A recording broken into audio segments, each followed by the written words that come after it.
आज के कहानी है श्री कृष्ण जन्म। अंधकार से प्रकाश की ओर मथुरा नगरी में क्रूर राजा कंस के राज में बड़ा आतंक रहे। ऊ आपन बहिन देवकी के ब्याह वसुदेव से बड़े धूमधाम से करवलस।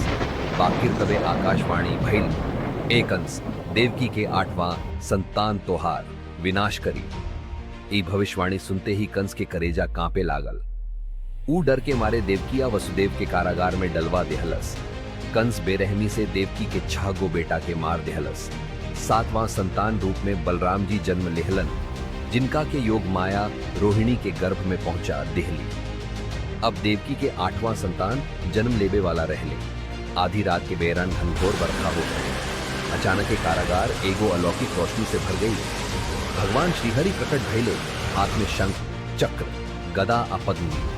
फिर ऊ एगो सुंदर नन्हा शिशु में बदल गईलन।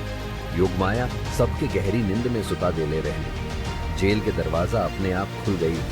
आ वसुदेव जी कृष्ण के सूप में रख के गोकुल जाए लगे। उफनत यमुना नदी जब भगवान के पांव के छुअलस त शांत हो गई। गोकुल में नंद बाबा के घर यशोदा मिया एगो कन्या के जन्म देले रहली।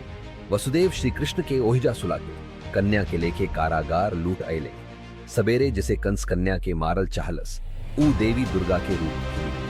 देवी कहली, कंस तहार काल त गोकुल में पल रहल बा। इतना कह के वो अंतर्धान हो गई। अब कंस समझ गई कि ओकर अंत नजदीक बा। उधर श्री कृष्ण गोकुल में आनंद से पल्लन। आ बड़े होके कंस के वध कैले, धर्म के स्थापना कैले। अगर रुआ के ई कहानी पसंद आए ते प्रसार भोजपुरी चैनल के लायक शेयर आ सब्सक्राइब जरूर करी। धन्यवाद।